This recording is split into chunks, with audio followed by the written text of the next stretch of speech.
अस्सलाम वालेकुम dear students. आज के इस लेक्चर में हमारा जो मेन टॉपिक है वो है विस्कोसिटी।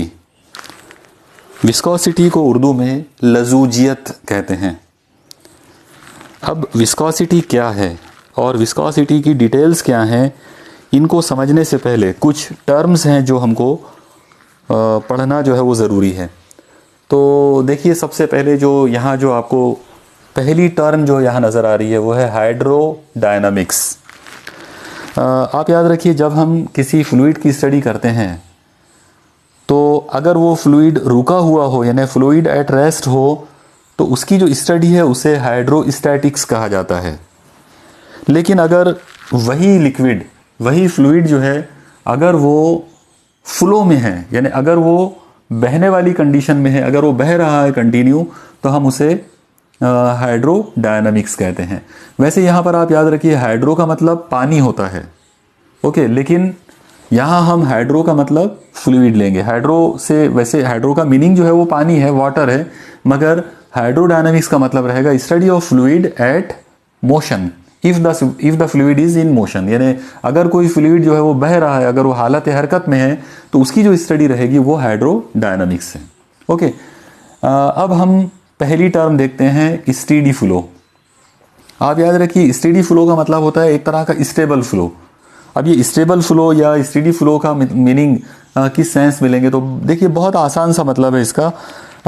आप ऐसा इमेजिन कीजिए कि मान लो ये ज़मीन का लेवल है नीचे और इसके ऊपर यहाँ तक पानी है और ये पानी ये डायरेक्शन के अंदर ऐसे बह रहा है, ठीक है। तो अगर इसको हमको स्टेडी फ्लो अगर लेना है तो स्टेडी फ्लो के लिए हम क्या करेंगे कि इसमें किसी एक जगह पर एक पॉइंट को इमेजिन करेंगे और ये देखेंगे कि एक पर्टिकुलर इंटरवल ऑफ टाइम के लिए इस पॉइंट P पर जो वेलोसिटी है या प्रेशर है या और भी कोई मेजरेबल क्वांटिटी है वो कांस्टेंट होना चाहिए। यानी अगर इस पॉइंट P पर, इस पानी के अंदर ये जो पॉइंट P है, अगर इस पॉइंट P पर इसकी जो रफ्तार है, इसकी जो वेलोसिटी है, वो अगर कांस्टेंट हमको मिलती है, या इस पॉइंट P के ऊपर जो दबाव है वो भी अगर हमको कांस्टेंट मिलता है, या any physical quantity which can be measured, यानी जो आप जिसका मेजरमेंट कर सकते हो, ऐसी कोई भी फिजिकल क्वांटिटी इसके ऊपर आप लो, वो कांस्टेंट मिलना चाहिए थ्रू आउट द टाइम। तो अगर ऐसा होता है तो ये वाला जो फ्लो होगा इसे हम कहेंगे steady flow. Okay, steady flow का मतलब होता है एकदम एक जैसा बहाव जिसके अंदर वेलोसिटी या प्रेशर किसी भी पॉइंट के ऊपर जो है वो बिल्कुल कांस्टेंट हो और वो एक जैसा हमको मिलता हो। ओके, तो ये था स्टेडी फ्लो। अगली टर्म है यहाँ पर फ्लो लाइन। आप देखिए, फ्लो लाइन का जो कंसेप्ट है वो बहुत ही आसान कंसेप्ट है, नाम से समझ में आ जाता। फ्लो का मतलब है फ्लो यानी बहाव, बहना, और लाइन का मतलब है लाइन यानी खत। तो फ्लो लाइन का मतलब रहेगा कि अगर मान लो ये लिक्विड, ये जो यहाँ पर ये जो पानी या कोई लिक्विड जो है वो लिक्विड मान लो ये डायरेक्शन में ऐसा बह रहा है, तो अब आप देखिए ये पॉइंट P जो है ये यहाँ रुका हुआ नहीं रहेगा, बल्कि ये पॉइंट P जो है वो यहाँ से निकलकर ये इस तरह से बहते हुए आगे बढ़ेगा। तो ये वाला जो रास्ता है, ये जो पाथ उसने यहाँ पे ट्रेवल किया, इस रास्ते को हम कहेंगे फ्लो लाइन। तो फ्लो लाइन का मतलब रहेगा the path traced by the particle, यानी किसी भी फ्लूइड में, कोई भी बहते हुए फ्लूइड के अंदर कोई भी फ्लो, अगर कोई भी फ्लूइड जो है वो अगर फ्लो है, हो रहा है यानी बह रहा है, तो उसके अंदर कोई भी पॉइंट जिस पर्टिकुलर लाइन से वो बहते हुए आगे बढ़ेगा उस लाइन को हम कहेंगे फ्लो लाइन, ठीक है। और अब आप याद रखिए कि यही वाला कंसेप्ट तकरीबन स्ट्रीम लाइन का भी है। इसी का दूसरा नाम स्ट्रीम लाइन भी हो सकता है अगर हम स्टेडी फ्लो की बात कर रहे हैं तो। यानी अगर स्टेडी फ्लो हो रहा है तो उसके अंदर फ्लो लाइन और स्ट्रीम लाइन दोनों सेम होते हैं। वैसे स्ट्रीम लाइन का मीनिंग क्या होगा, तो बहुत ही सिंपल सा कंसेप्ट है उसका कंसेप्ट इस तरह से हम लोग ले सकते हैं कि मान लीजिए कि यहाँ पर ये इस तरह से ये पानी जो है वो इस पानी या कोई भी लिक्विड जो है वो ये इस तरह से यहाँ से इधर ये डायरेक्शन में वो फ्लो हो रहा है। ओके, तो हम क्या करेंगे, यहाँ पर एक ऐसा कर्व इमेजिन करो और इस कर्व के अलग अलग पॉइंट्स के ऊपर आप टेंजेंट ड्रॉ करो। याद रखिए कि ये जो टेंजेंट है, ये जो तमाम टेंजेंट जो रहेंगे, तो ये टेंजेंट्स ने उस पार्टिकल की वेलोसिटी को रिप्रेजेंट करना चाहिए। ओके, तो ये वाला जो कर्व यहाँ पे तैयार हुआ जिसके किसी भी पॉइंट पर बनाए जाने वाले टेंजेंट्स हमेशा वेलोसिटी को रिप्रेजेंट, वेलोसिटी की डायरेक्शन को रिप्रेजेंट करेंगे, उसे कहते हैं stream line. Okay, stream line का मतलब रहेगा ऐसा कर्व, ओके, ऐसा कर्व जिसके किसी भी पॉइंट के ऊपर बनाया जाने वाला टेंजेंट हमेशा उस पर्टिकुलर पॉइंट पर वेलोसिटी ऑफ फ्लो जो है उसकी डायरेक्शन को दिखाता हो। वेलोसिटी ऑफ फ्लो उसकी डायरेक्शन को अगर वो दिखाता है तो उस कर्व को हम स्ट्रीम लाइन कहेंगे। यहां पर आप याद रखिए कि स्ट्रीम लाइन और फ्लो लाइन एक ही होते हैं अगर हम स्टेडी फ्लो की अगर हम बात कर रहे हैं तो। ओके, यानी अगर वो जो फ्लो जो हमको मिल रहा है तो वो फ्लो अगर बिल्कुल एक जैसा है, एकदम कांस्टेंट स्पीड से हो रहा है, एकदम एक सिमट में एक डायरेक्शन के अंदर हो रहा है और बहुत ही स्टेडीली हो रहा है, तो हम उसे कहें उस पर्टिकुलर फ्लो के लिए हम कह सकते हैं कि flow line and stream line are same, दोनों भी सेम होते हैं। ओके, अगला कंसेप्ट हमको जो देखना है वो है फ्लो ट्यूब। अब सवाल ये आता है कि फ्लो ट्यूब किसे कहेंगे। तो देखिए इसका जो सीधा साधा सा जो कंसेप्ट है वो कुछ इस तरह से हम ले सकते हैं कि मान लीजिए कि एक पर्टिकुलर लिक्विड जो है वो इस तरह से बह रहा है। ओके, यानी उसके अंदर यहाँ पर एक पर्टिकुलर कोई एक पॉइंट है और हमने ये देखा कि उसका जो फ्लो लाइन है वो कुछ तो भी इस तरह से है। अब इसके बाजू वाला पार्टिकल हम लोग लेते हैं तो उसका फ्लो लाइन मान लो कि ये ऐसा है, उसके बाद वाले लाइन को लेते हैं तो उसका फ्लो मान लो ऐसा है, इसके बाद वाले का कुछ तो भी इस तरह से है। अब ये अलग अलग पार्टिकल्स मैंने यहाँ पे लिया हूँ, 4 अलग अलग पार्टिकल्स, ये चारों अलग अलग पार्टिकल्स के फ्लो लाइन इस तरह से बने, फ्लो लाइन या स्ट्रीम लाइन इस तरह से बने। ओके, अब आप यहाँ पर इमेजिन कीजिए कि मैं इन सब फ्लो लाइंस को आपस में कनेक्ट कर देता हूँ। मान लो कि मैंने इन सबको आपस में कनेक्ट कर दिया। अब आप देखिए जैसे ही मैं इनको आपस में कनेक्ट कर दूंगा तो यहाँ पर हमको एक ऐसी ट्यूब लाइक स्ट्रक्चर नजर आएगा। हमको ऐसा दिखेगा जैसे यहाँ पर एक ट्यूब शुरू हो रही है, एक नली जैसी चीज तैयार हो गई और वो जो ट्यूब है, वो जो नली है वो यहाँ से शुरू हो रही है और यहाँ से निकलकर ऐसे जा रही है। ओके, इस तरफ उसका फ्लो हमको नजर आ रहा है। तो इस तरह का ये जो स्ट्रक्चर होगा, ये जो इमेजिनरी टाइप का जो फ्लो वाला ये जो ट्यूब हमको जो मिलेगा, इसे हम कहेंगे फ्लो ट्यूब। इसका मतलब flow tube is nothing but the set of flow lines. Okay, एकदम सिंपल भाषा में अगर हम बात करेंगे तो फ्लो ट्यूब का मतलब क्या होगा, the set of flow lines या the set of stream lines is called as flow tube. और ये फ्लो ट्यूब जो है ये बिल्कुल इमेजिनरी चीज है। यहाँ तक ये कुछ बेसिक टर्म्स थी जो हमको मतलब विस्कोसिटी को समझने से पहले, मतलब उससे पहले ये रिक्वायरमेंट हमारी थी, ये हमको आना ज़रूरी था, इतनी टर्म्स। ओके, अब हम यहाँ पर 2 बहुत ही इंपॉर्टेंट टर्म्स देखेंगे पहले और फिर मेन जो टॉपिक है विस्कोसिटी का उसके तरफ हम चलेंगे। देखिए अगली टर्म जो हमको देखना है वो है stream line flow. Stream line flow, और इसके अगेंस्ट में हम और एक चीज देखने वाले हैं और वो है टर्ब्यूलेंट फ्लो। 2 टर्म्स हमको देखना है, स्ट्रीम लाइन फ्लो और टर्ब्यूलेंट फ्लो। उर्दू में अगर हम इनके लिए कुछ नाम अगर देखें तो स्ट्रीम लाइन फ्लो को हम कायम बहाव कह सकते हैं या मुस्तहकम बहाव कह सकते हैं या यकसा बहाव कह सकते हैं या मुस्तकिल बहाव कह सकते हैं। बहुत सारे नाम हम स्ट्रीम लाइन के लिए ले सकते हैं। ओके, उसी तरह से टर्ब्यूलेंट फ्लो जो है तो इसके लिए एक्चुअली टर्ब्यूलेंट का मतलब तूफान जैसी कोई चीज़ होती है, तो उसके लिए हम यहाँ पर जो वर्ड यूज़ कर सकते हैं वो है तूग़यानी बहाव या आशूबी बहाव। ओके, इस तरह, या तूफानी बहाव, इस तरह की कुछ चीज़ें कुछ वर्ड्स हम इसके लिए यूज़ कर सकते हैं। अब इन दोनों में क्या मतलब होगा या दोनों में क्या फ़र्क होगा तो उसको समझ लीजिए। स्ट्रीम लाइन फ्लो का मतलब होगा कि अगर मान लो पानी या कोई लिक्विड एक जगह से दूसरी जगह ऐसे फ्लो हो रहा है, बह रहा है, तो उसके बहाव में अगर सारे के सारे पॉइंट्स के ऊपर जो वेलोसिटी है, सारे के सारे पॉइंट्स पर या एक पर्टिकुलर फ्लो लाइन के किसी पॉइंट के ऊपर जो वेलोसिटी है या जो प्रेशर है वो बिल्कुल कांस्टेंट रहना चाहिए। अगर वो बिल्कुल कांस्टेंट वेलोसिटी के साथ में अगर वो फ्लो लाइन में अगर वो आगे बहता है तो हम उसे कहेंगे कि वो स्ट्रीम लाइन फ्लो है, यानी वो जो फ्लो होगा वो स्ट्रीम लाइन फ्लो होगा। इसी को अभी हमने थोड़ी देर पहले स्टीडी फ्लो के नाम से भी पढ़ा हुआ है। एक्चुअली स्टीडी फ्लो में हम एक पर्टिकुलर पॉइंट के बारे में बात करते हैं और स्ट्रीम लाइन फ्लो के अंदर हम एज ए होल पूरा का पूरा पानी जो है उसकी बात करेंगे, और उसके अलग अलग फ्लो लाइंस के अंदर हम देखेंगे कि हर फ्लो लाइन के अंदर किसी भी पॉइंट जो है, कोई भी पार्टिकल जो है, तो उसकी वेलोसिटी जो है वो कांस्टेंट होना चाहिए।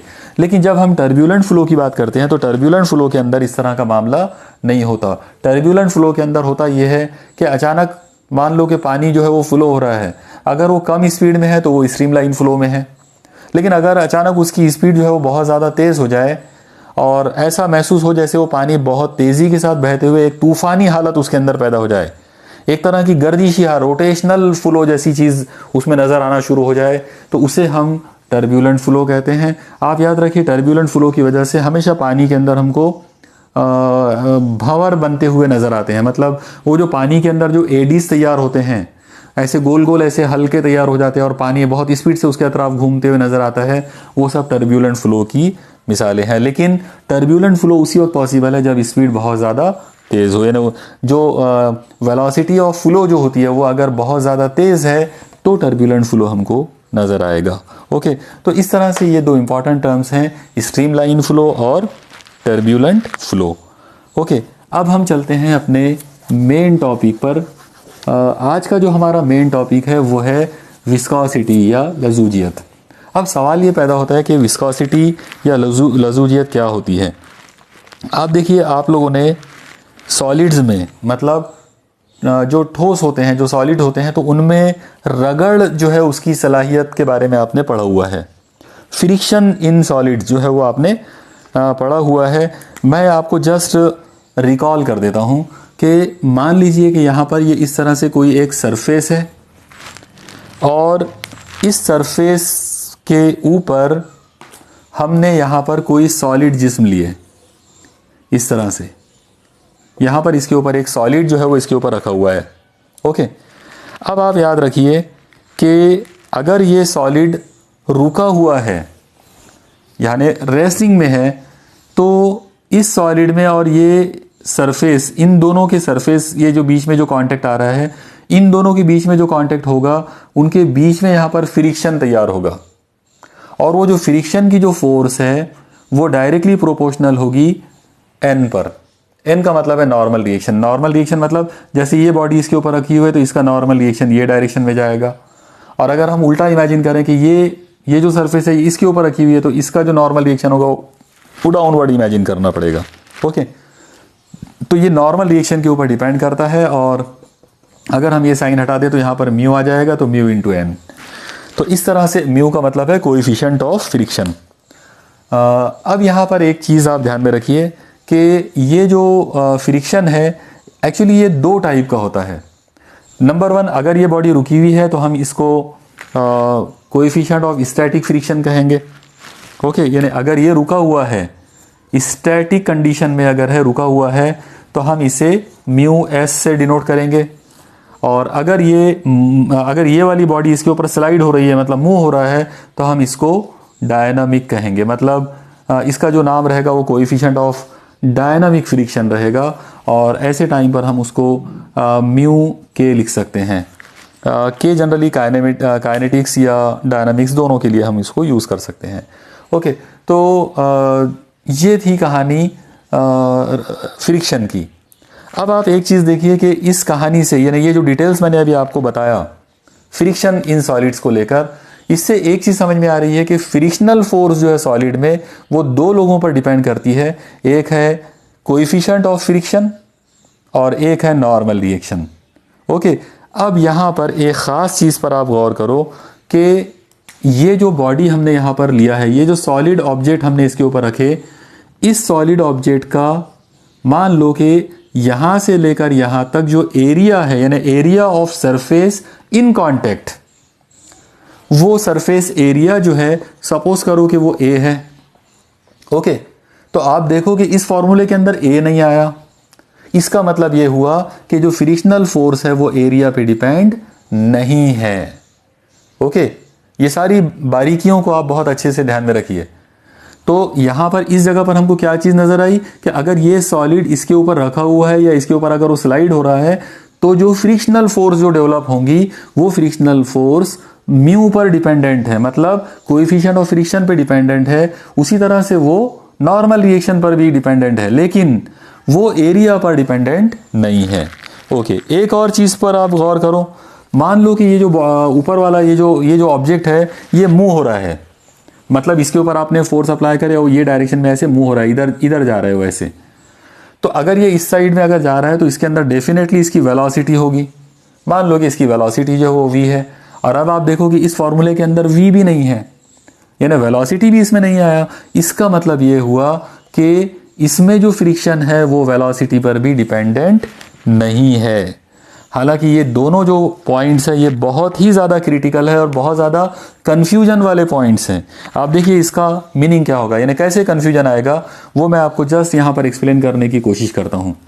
आप सब लोग पूरा ध्यान इधर दीजिए। मान लो ये हमारी सरफेस है और हमने क्या किया कि ये जो ऑब्जेक्ट पहले ऐसा रखा हुआ है, अब मैं इस ऑब्जेक्ट को यहाँ पर ऐसे रख देता हूँ, इस तरह से खड़े रख देता हूँ। ओके, आप देख रहे हैं कि यहाँ पर सरफेस एरिया जो कांटेक्ट में है वो कम हो गया। अब सरफेस एरिया कम हो गया, यहाँ पर सरफेस एरिया इतना ज़्यादा है तो हमको ऐसा लग रहा है इसके अंदर, यानी ये वाले पर्टिकुलर केस के अंदर ऐसा लग रहा है कि इसमें फ्रिक्शन ज़्यादा होने को, यानी इसमें रगड़ ज़्यादा होना चाहिए और इसमें रगड़ कम होना चाहिए, लेकिन ऐसा बिल्कुल नहीं है। ओके, रगड़ जो है, फ्रिक्शन जो है, यहां जितनी रगड़ होगी उतनी ही रगड़ यहां भी होगी। और क्यों ऐसा है?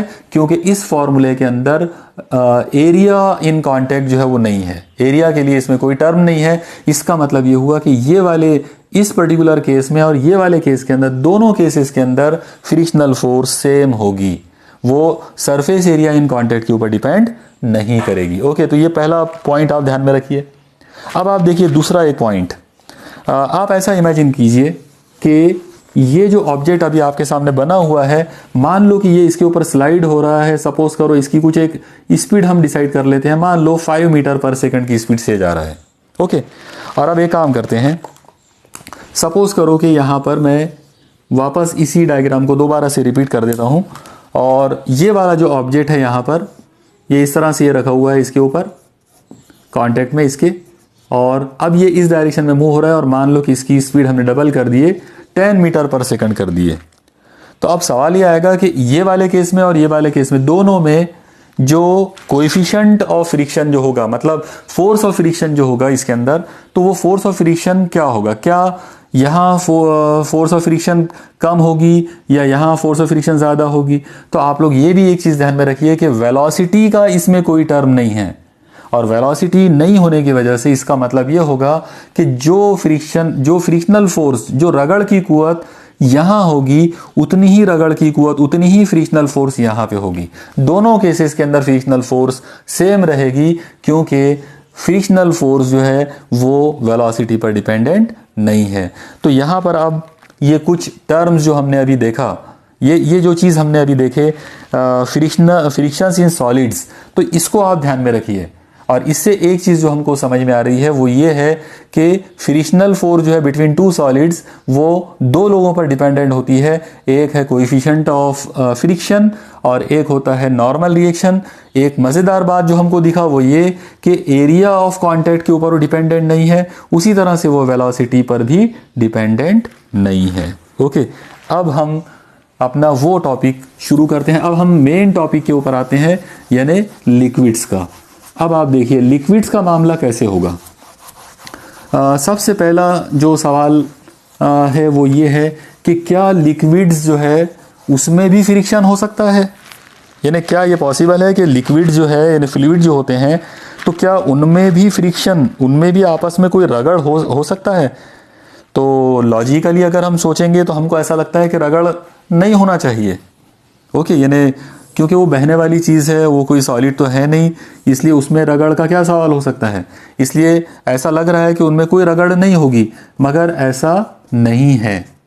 ओके, अब ऐसा नहीं है तो फिर कैसा है उस चीज़ को अब आप समझ लो। मान लो कि यहाँ पर ये ज़मीन के नीचे वाला मतलब ज़मीन की नीचे की तह है, ज़मीन का नीचे का लेवल है, और इसके ऊपर कोई एक पानी की कोई एक बॉडी को आप इमेजिन करो। जैसे आप यहाँ पे एक लेक इमेजिन कर सकते हो। अगर आपको थमा हुआ पानी लेना है तो आप यहाँ पर एक पानी की एक झील या एक तालाब को इमेजिन करो, और अगर आपको फ्लो होने वाला पानी लेना है तो यहाँ पर आप एक नदी को इमेजिन कर लो। और क्योंकि अब हम हाइड्रोडायनामिक्स की स्टडी कर रहे हैं, मेन हमारा जो टॉपिक है वो हाइड्रोडायनामिक्स है, मतलब यहाँ पर हमको फ्लो लेना है, तो हम यहाँ पे नदी को इमेजिन करेंगे। और इस लिहाज से अगर देखा जाए तो इसको हम बोल सकते हैं कि ये नदी का ऊपर वाला किनारा है, ऊपर वाला लेयर है। मैं इसको रिवर सरफेस बोल देता हूँ थोड़ी देर के लिए, नदी की ऊपर की सतह। और ये वाली जो लाइन आपको दिख रही है तो ये ज़मीन की सतह है, यानी पानी के कांटेक्ट में आने वाली ज़मीन की सतह है। हम इसको रिवर बेड बोल सकते हैं। ओके, यानी ज़मीन का वो वाला हिस्सा जो पानी के कांटेक्ट में आ गया नीचे से, या पानी ये लेवल तक है।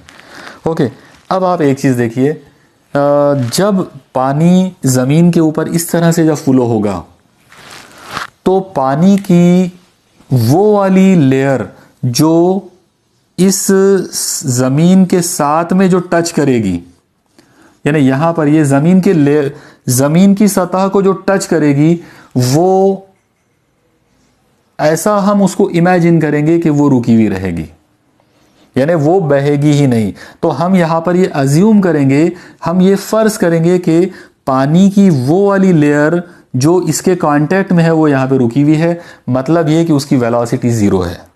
ओके, अब उस लेयर से जस्ट ऊपर, थोड़ा सा उसके ऊपर अगर मैं यहाँ पे एक दूसरी लेयर अगर बनाता हूं, तो अब आप देखिए कि ये वाली जो लेयर है वो जब यहाँ से इधर फ्लो होना शुरू होगी तो वो, क्योंकि वो इसके कांटेक्ट में है और वो एक तरह से ये उसको रोकने का काम करेगा, यानी एक तरह की उसमें रेजिस्टेंस, एक तरह की रुकावट आती जाएगी।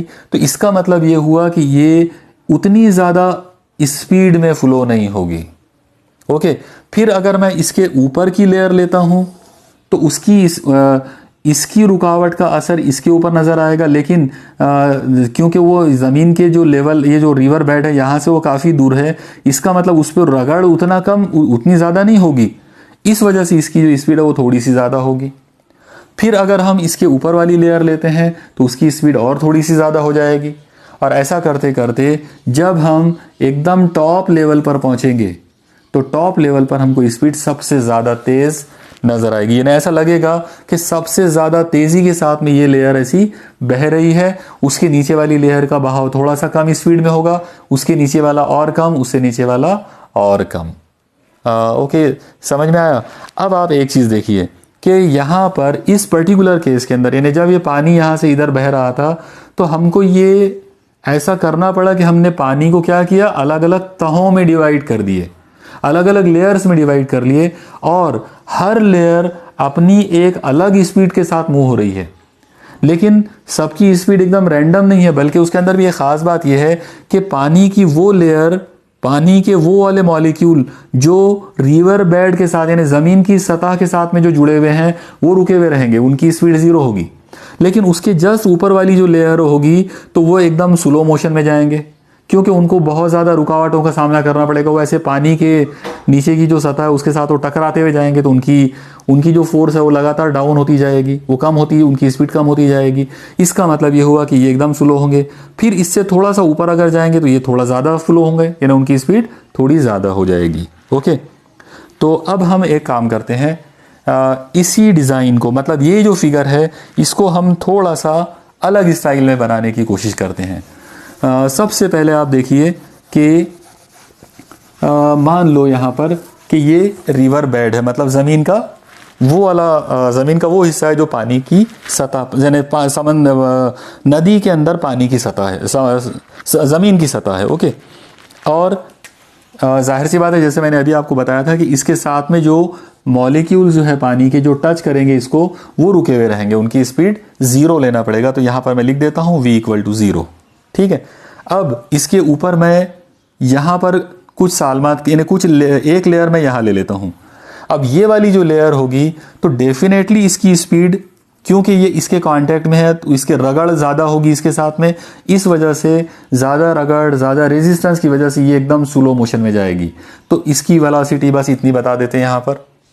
फिर इसके ऊपर वाला जो रहेगा तो उसकी स्पीड इससे ज़्यादा होगी, तो उसको ऐसा बना देते।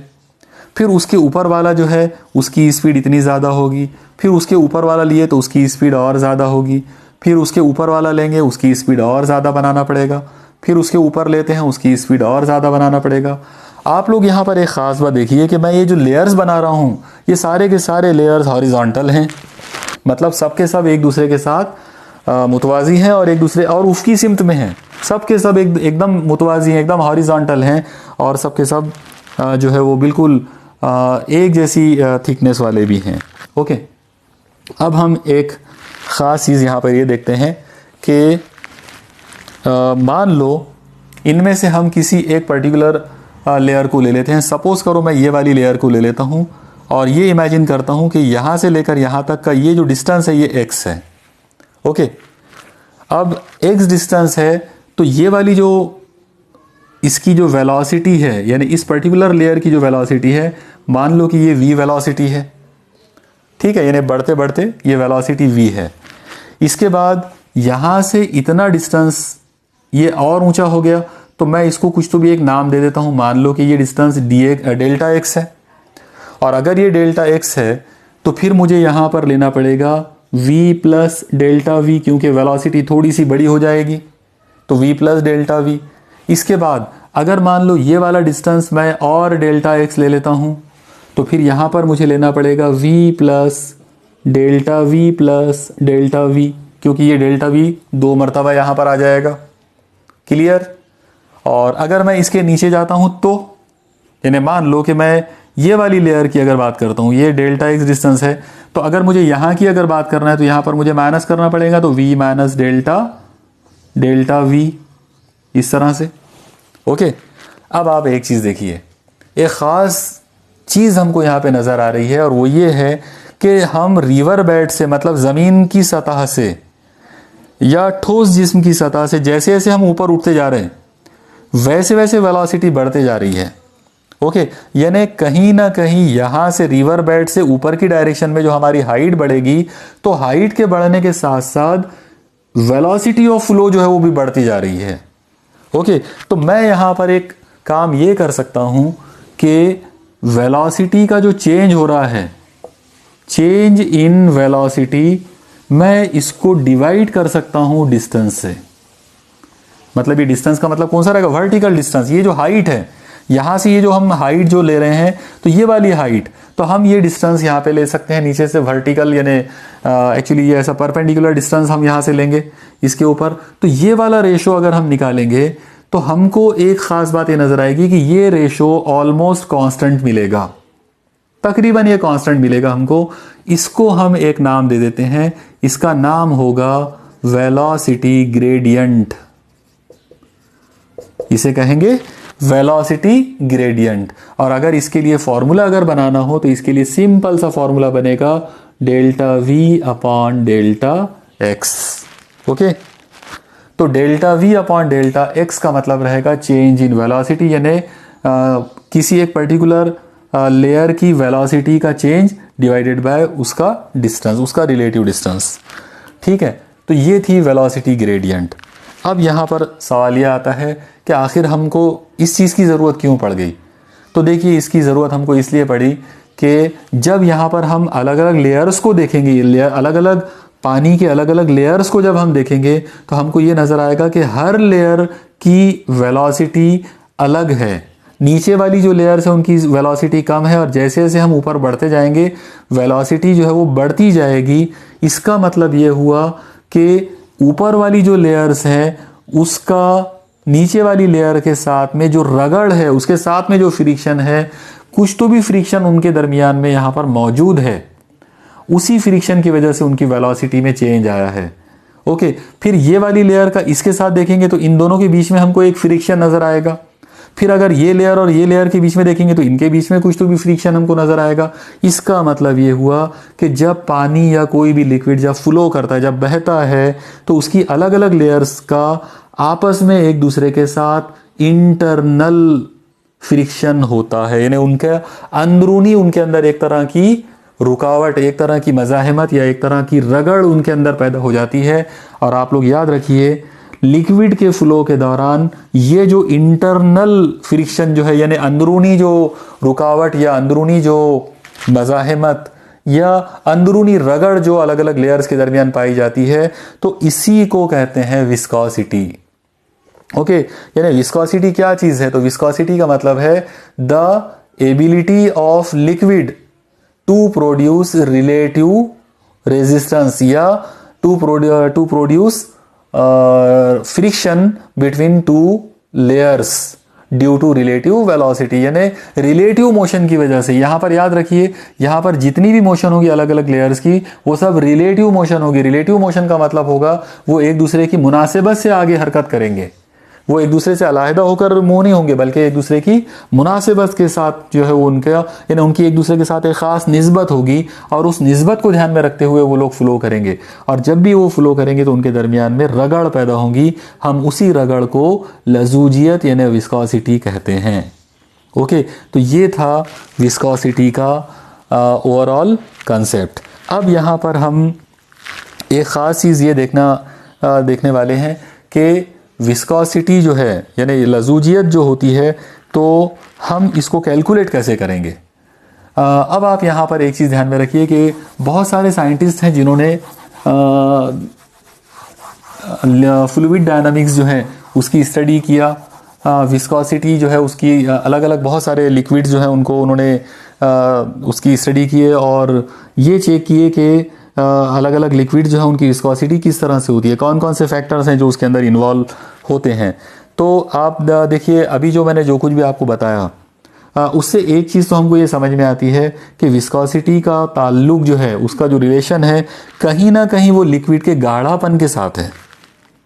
ओके, लिक्विड का जो गाढ़ापन होता है, कि जैसे आप देखिए, अगर मैं आपको दो नाम बताता हूँ, पानी और ग्लिसरीन।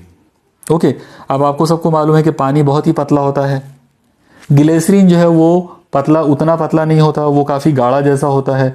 शहद अगर आप इमेजिन करें तो शहद जो है वो भी बहुत ज़्यादा गाढ़ा होता है। तो कहने का मतलब ये हुआ कि पानी, ग्लिसरीन या शहद, ये तीनों भी लिक्विड्स हैं, मगर ये तीनों लिक्विड्स के अंदर बहुत ज़्यादा फ़र्क है गाढ़ेपन के लिहाज से। तो ये जो गाढ़ापन जो है, एक्चुअली यही इसी चीज़ को एक तरह से विस्कोसिटी कहा जा सकता है, क्योंकि इसी गाढ़ेपन की वजह से जब उनका जो फ्लो हमको मिलता है, तो वो फ्लो के अंदर फ्रिक्शन आ जाता है अलग अलग लेयर्स में, और वो जो फ्रिक्शन की जो एबिलिटी है वो विस्कोसिटी होती है।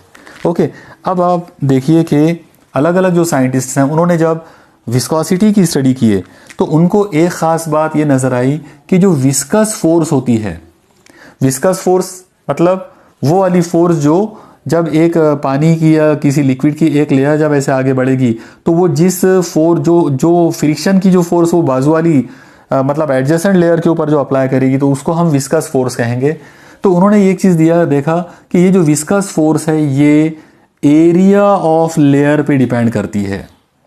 मतलब उस लेयर का एरिया कितना बड़ा है, जितना बड़ा उसका एरिया होगा तो उतना ज़्यादा वो फोर्स होगी। तो एरिया के ऊपर वो डिपेंडेंट नज़र आई। दूसरी जो चीज़ इसके अंदर ख़ास बात जो उसके अंदर नज़र आई वो ये थी कि ये जो विस्कस फोर्स है ये डायरेक्टली प्रोपोर्शनल नज़र आई वेलोसिटी ग्रेडियंट के साथ। यानी अभी जो मैंने आपको थोड़ी देर पहले वेलोसिटी ग्रेडियंट बताया था, जिसको मैंने लिखा था delta v by delta x. Okay, आप इसको d v by d x भी लिख सकते हो डेरिवेटिव के रूप में। तो F proportional to delta v by delta x या d v by d x. तो ये जो चीज़ है, मतलब विस्कस फोर्स वो ये वाली चीज़ के ऊपर, यानी वेलोसिटी ग्रेडियंट के ऊपर भी वो डायरेक्टली प्रोपोर्शनल होगा। तो अब हम एक काम कर सकते हैं, ये दोनों जो अलग अलग फार्मूले हैं, इन दोनों को मिक्स कर सकते हैं, दोनों को आपस में मिलाकर एक नया फार्मूला हम बना सकते हैं। तो अगर मैं यहाँ पर इन दोनों को हटाकर एक फार्मूला अगर बनाऊँ, तो ये फार्मूला कुछ ऐसा बन जाएगा, F proportional to a into delta v by delta x. Okay, और अब ये प्रोपोर्शनलिटी का साइन हटा लेते हैं, तो ये आ जाएगा F is equal to eta into a into, इसको आप डेल्टा वी या डी वी भी लिख सकते हैं। ओके, तो delta v by delta x या d v by d x. आप लोग याद रखिए, ये बहुत ही इंपॉर्टेंट फार्मूला आपके पास मिल गया। ये जो फार्मूला है ये विस्कस फोर्स को जाहिर कर सकता है। मतलब जिसे उर्दू में हम लजूजी कुव्वत कहते हैं, तो ये उस चीज़ को जाहिर करेगा। इस फॉर्मूले के अंदर ये ईटा एक कांस्टेंट आ गया, ये प्रोपोर्शनैलिटी का एक कांस्टेंट है। तो इस प्रोपोर्शनैलिटी के कांस्टेंट को हम कहते हैं कोएफिशिएंट ऑफ विस्कोसिटी, यानी लजूजियत का ज़रीब। उर्दू में हम इसे लजूजियत का ज़रीब कहेंगे और इंग्लिश में इसको हम कहेंगे कोएफिशिएंट ऑफ विस्कोसिटी। ओके, अब हम यहाँ पर एक और टर्म को थोड़ा सा आगे बढ़ाते हैं। मतलब इसी ये जो फॉर्मूले के अंदर ये जो टर्म हमको मिली ईटा यानी विस्कोसिटी का कोएफिशिएंट, अब हम इस पर डिस्कस करेंगे। देखिए हम एक काम करते हैं, इसी फॉर्मूले को थोड़ा सा रीअरेंज करने की कोशिश करते हैं। ईटा इज इक्वल टू, अगर मुझे ईटा इज इक्वल टू के रूप में लिखना है तो मैं क्या करूँगा, यहाँ पर ये ए और ये delta v by delta x, ये दोनों टर्म्स को मुझे इधर ट्रांसफ़र करना पड़ेगा। अगर मैं इन दोनों टर्म्स को इधर ट्रांसफ़र करता हूँ तो ये एफ के अपान में आ जाएंगे, मतलब ये आ जाएगा F upon A into delta v by delta x. Okay, आप लोग देखिए बराबर, ध्यान दीजिए, हर चीज़ को समझ लीजिए बराबर। तो ये हमारे पास फॉर्मूला आ गया ईटा का। अब जैसे ही फॉर्मूला आ गया तो आप लोग याद रखिए, फॉर्मूला आते बराबर हमारे दिमाग में आ जाना चाहिए कि अब हम उसकी यूनिट और फिर हम उसकी डायमेंशन बनाने वाले हैं। यूनिट और डायमेंशन बनाना जो है वो एक खेल होता है और वो खेल की शुरुआत होती है फॉर्मूले पर से। तो ये जो फॉर्मूला आपके सामने दिख रहा है, हम इसको यूज़ करके ईटा यानी कोएफिशिएंट ऑफ विस्कोसिटी जो है इसकी हम पहले एसआई यूनिट बनाते हैं। ओके, तो चलो शुरू करते हैं। एसआई यूनिट ऑफ ईटा क्या होगी, ठीक है, चलिए शुरू करते हैं।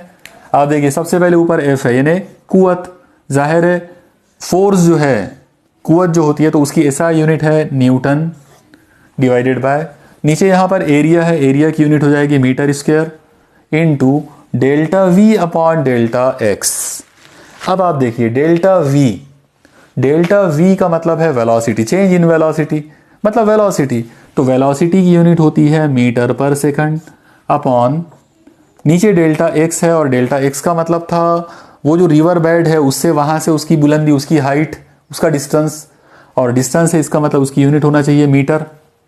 ओके, तो अब आप देखिए कि हम इसको किस तरीके से लिख सकते हैं।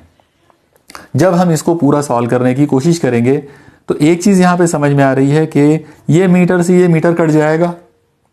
ओके, और ये जो सेकंड है ये अपॉन में है, तो हम ये अपॉन वाले सेकंड को ऊपर लिख सकते हैं। इसका मतलब ये कुछ तो भी ऐसा हो जाएगा न्यूटन इनटू सेकंड और अपॉन में ये वाला मीटर स्क्वायर। तो इसको मैं शॉर्ट में ऐसा लिख सकता हूँ न्यूटन सेकंड पर मीटर स्क्वायर। ओके, आप पर मीटर स्क्वायर को मीटर टू द पावर -2 भी लिख सकते हो, यानी इसको हम ऐसा भी लिख सकते हैं newton second into metre to the power -2।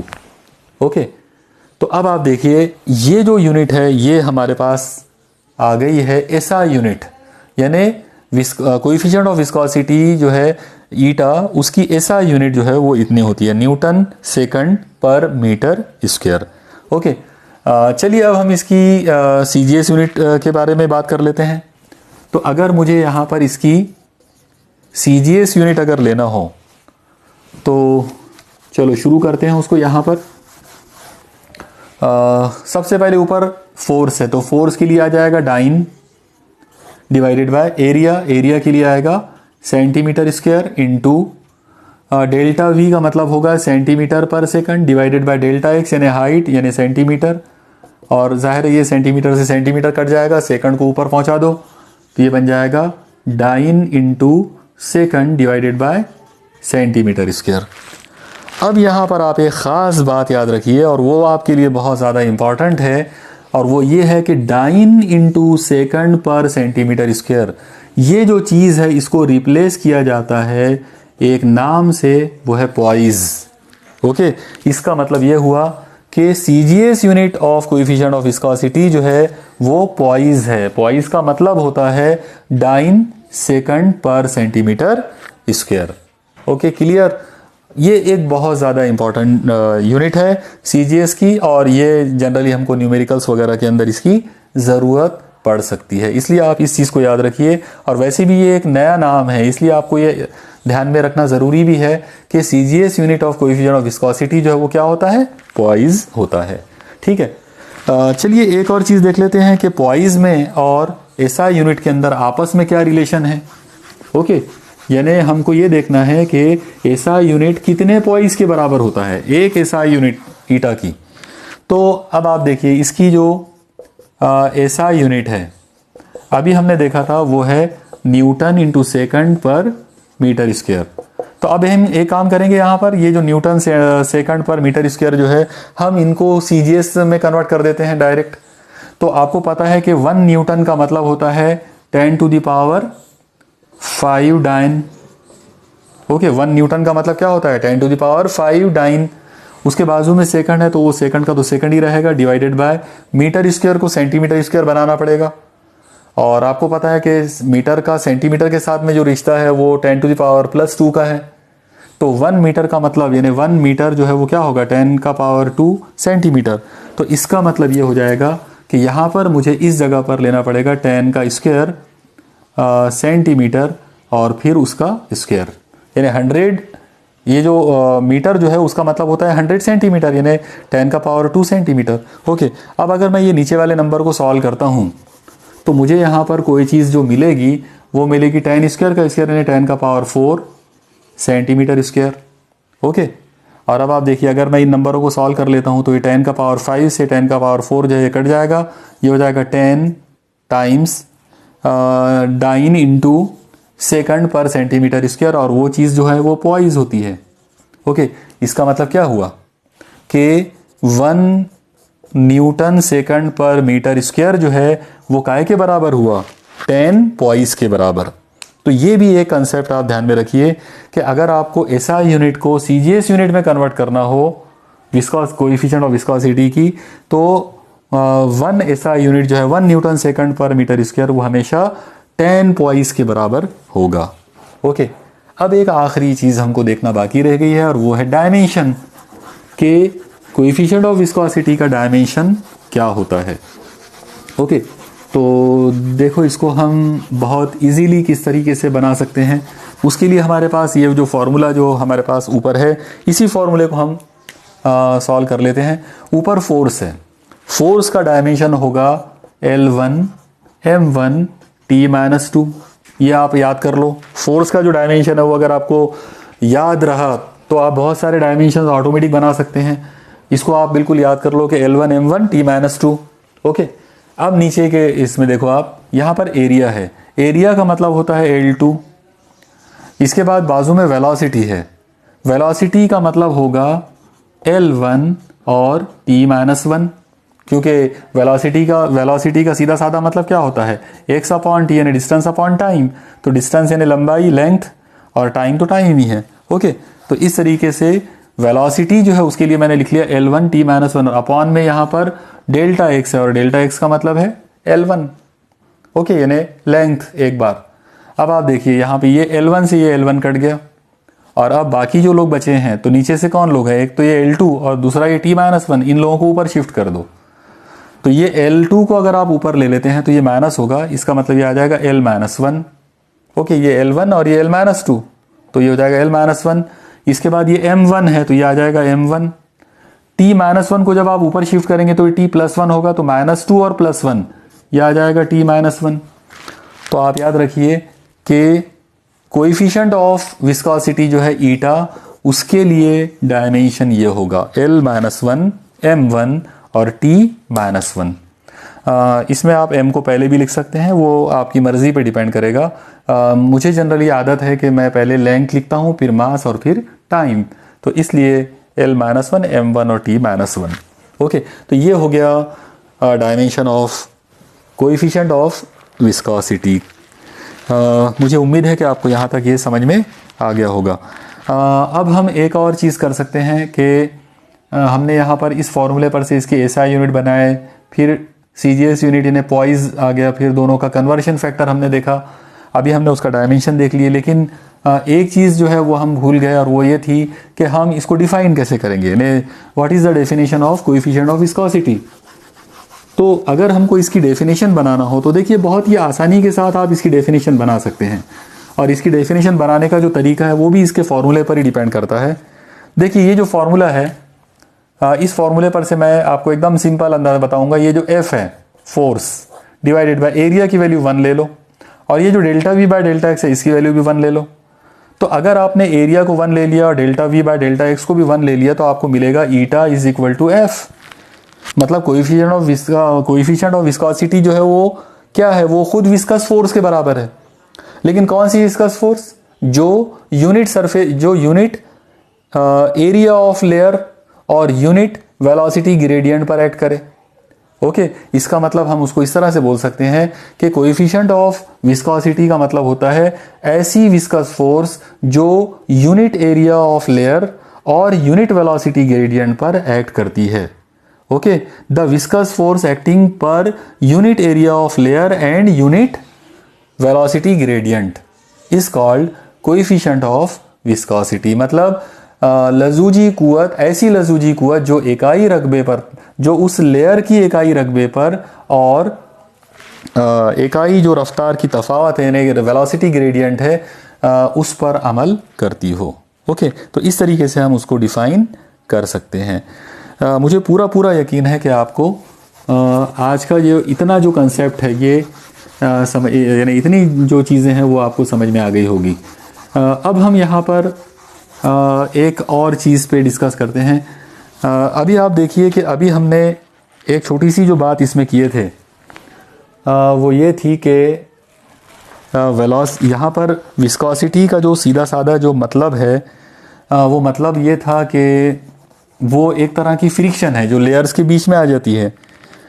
तो अब यहाँ एक सवाल यह आएगा कि अगर मैं यहाँ पर ये इस तरह से मान लो ये ज़मीन की तह है, ज़मीन की सतह है नीचे, और इसके ऊपर यहाँ से लेकर यहाँ तक ये पानी है, और पानी की मैंने इसके अंदर अलग अलग लेयर्स लिया हूँ। यहाँ पर इस तरह से अलग अलग लेयर्स हैं पानी के, और जैसा कि हमने देखे कि नीचे वाली जो लेयर है ये स्लोएस्ट है और ये जो ऊपर वाली जो लेयर है ये सबसे ज़्यादा फास्ट है। और ऐसा क्यों है? तो उसका रीज़न ये है कि कोई भी दो लेयर्स के दरमियान में यहाँ पर फ्रिक्शन है, रगड़ है। तो विस्कोसिटी का मतलब है कि पानी की लेयर, माए, कोई भी लिक्विड जो आप ले रहे हो तो उस लिक्विड की अलग अलग जो लेयर्स हैं उनके बीच में, उनके दरमियान में, उनके इन बिटवीन, उनके दरमियान में जो इंटरनल जो फ्रिक्शन होगा, जो अंदरूनी उनके अंदर जो रगड़ पैदा होंगी, उसको हमने विस्कोसिटी का नाम दिया है।